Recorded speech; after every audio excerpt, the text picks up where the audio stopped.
তো বন্ধুরা দেখো, আমরা অবশেষে চিত্রশালীর মঠে চলে এসেছি।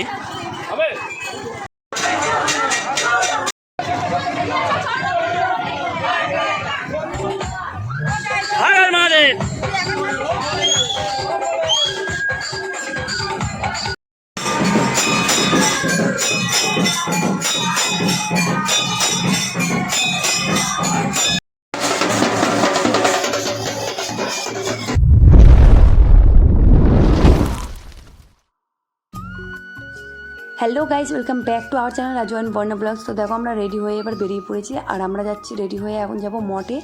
ভাবছিলাম যে প্রথম সোমবারে যাব, কিন্তু যেতে পারিনি। তারপরে হচ্ছে দুটো সোমবার ছিল, যেতে পারিনি। একটার পর একটা প্রবলেম আসছিল বলে আমরা যেতেই পারিনি। তো ভাবলাম যে এই লাস্ট সোমবারটা একদম যেতেই হবে। তো দেখো, আমরা অবশেষে এসে পৌঁছে গেলাম। তো বন্ধুরা দেখো, আমরা অবশেষে চিত্রশালীর মঠে চলে এসেছি। আর দেখো, মা সেয়ান অনেক আগে থেকেই দাঁড়িয়েছিল।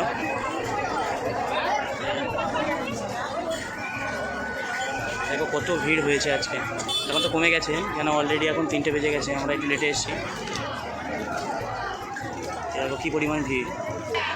যারা আমাদের মা কি বলছে, মা রেগে আছে। বন্ধুরা অনেক দিন পরে এসেছি বলে মা তো যা ঝাড় দিল আমাদেরকে, ভীষণই রেগে আছে। অনেক দিন পরে আমার ভাইয়ের সঙ্গে দেখা হয়েছে। রাজেশ পুরো ক্লান্ত, কেন ভীষণ, তোমরা বুঝতে পারছো যে কতটা পরিমাণ ভিড়। কালকে ভোরে থেকে আমি ক্যামেরার কাজ করেছি সারাদিন, বাড়ি গেছি 5টার সময় মন্দিরে ঢুকেছি। 5টার সময় মন্দিরে এসে গেছি, আর এখন বাজে কথা করে আবার 1 ঘন্টার মধ্যে ঢুকে গেছি মন্দিরে। এখন 3:30 বাজে, এখনো পর্যন্ত ভিড় দেয়, লোক এসেই যাচ্ছে। বাবার আশীর্বাদ বলে, বাবা জাগ্রত বলে কিছুই হয়নি। এই কটা পর্যন্ত ভিড় থাকবে? এখন শুধু 7টা পর্যন্ত, এখন যতক্ষণ যাত্রী আসবে ততক্ষণ 7টা পর্যন্ত ভিড়, বুঝতে পারছো? জল খাবে তো।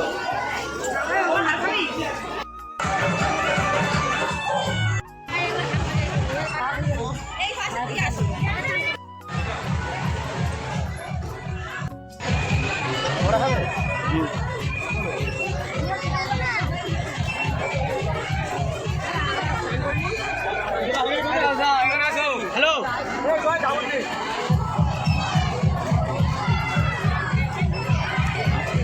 আমার একটা দিন। বাবা পুরো ভোলেনাথের মতো লাগছে রে সেয়ানকে।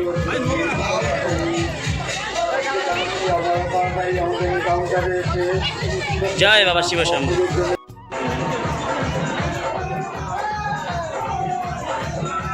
দেখো ভিড়, কতটা পরিমাণ ভিড় এখনো। এখন প্রায় 4টে বেজে গেল। আর এই দেখো, রাজেশ আমাদের এই দিক থেকে ঢুকিয়ে দিচ্ছে ভিতরের গেট দিয়ে। চলো ভিতরে। আটকানো তো, আটকানো।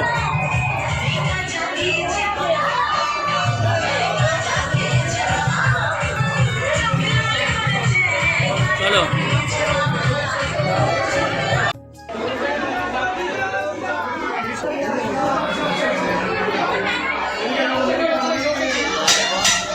ভিতরে ঢুকে রেখেছি।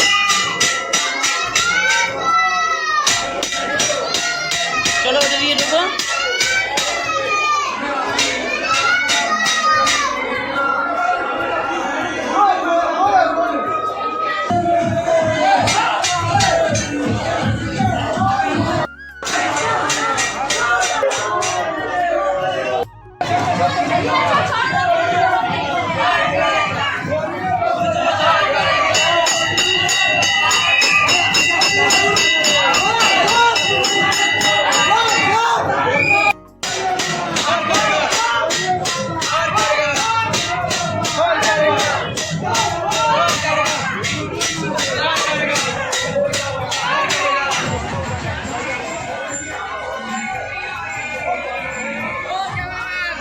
দেখো অনেকদিন পর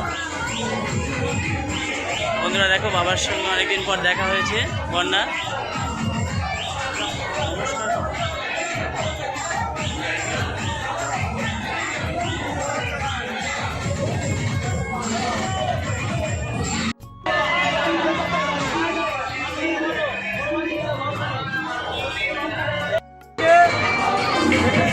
বললে বাবাকে খাওয়া দেবে,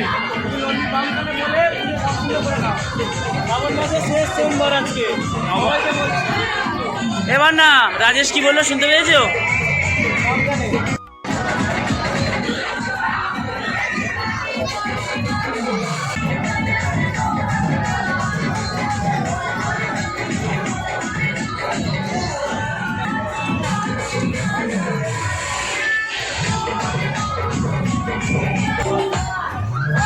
হর হর মহাদেব।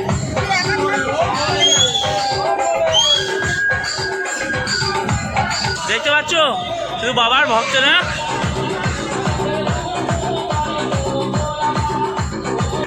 তো আমাদের বাবা মহাদেবের পুজো হয়ে গেছে, এবার এসে গেছি আমরা পার্বতীর মন্দিরে। মা পার্বতীর মন্দিরে এটা নতুন করে তৈরি হয়েছে বাবার মন্দিরের পাশেই, এটা কিন্তু একদম নতুন মন্দির তৈরি হয়েছে। আর এইদিকে দেখো এই বাজনাটা আমরাই দান করেছি, মানে আর কি আমাদের বাড়ি থেকে এটা দান করা হয়েছে। তো মা মানে মঠের যে মা উনি বললেন যে হচ্ছে গিয়ে তোরা নিজের হাতে বাজনাটা চালু করে তোরা নিজের মতো পুজো দে। তো আমরা দেখো মন্দিরে এসে বাজনাটা চালু করে দিয়ে নিজের মতো আমরা পুজো দিচ্ছি, আমি আর মা আর আমার ছেলেরা সবাই মিলে একসঙ্গে পুজো দিচ্ছি। এদিকে দেখো খুব ভালো একটা মন্দির তৈরি হয়েছে, মানে আর কি এইখানে গেলে এত শান্তি হয় তোমাদের কি বলবো, খুব ভালো একটা জায়গা। তোমরাও পারলে এসো, খুব শান্তি মানে শান্তির একটা জায়গা আর কি, মন্দির মানে একটা শান্তির জায়গা। তো তোমরাও আসবে পুজো দেবে খুব ভালো করে। আর আমরা তো অনেক দেরি করে গেছিলাম কারণ সকালবেলা এত ভিড় ছিল তোমাদের কি বলবো, পাগলানোর মতো জায়গায় ছিল না। তো আমাদেরকে মা বলেছিলেন ফোন করে তোরা একটু দেরি করে আসবি, বাচ্চা নিয়ে আসবি যেহেতু, সেই জন্য আমরা একটু দেরি করেই গেছি। তো আমাদের পুজো দেওয়া হয়ে গেছে, এবার দেখো খাচ্ছি, মানে আর কি মারা সকাল থেকে কোনো কিছু খাওয়ারই তার টাইমই পাইনি, সেই জন্য আমরা পরোটা এনে মা বাবাকে খাওয়ালাম। তো চলো ভিডিওটা এইটুকুই। তো বাবার জন্য হর হর মহাদেব কমেন্টে লিখে দাও, আর বাবার জন্য লাইক আর শেয়ার করে দাও। চলো টাটা।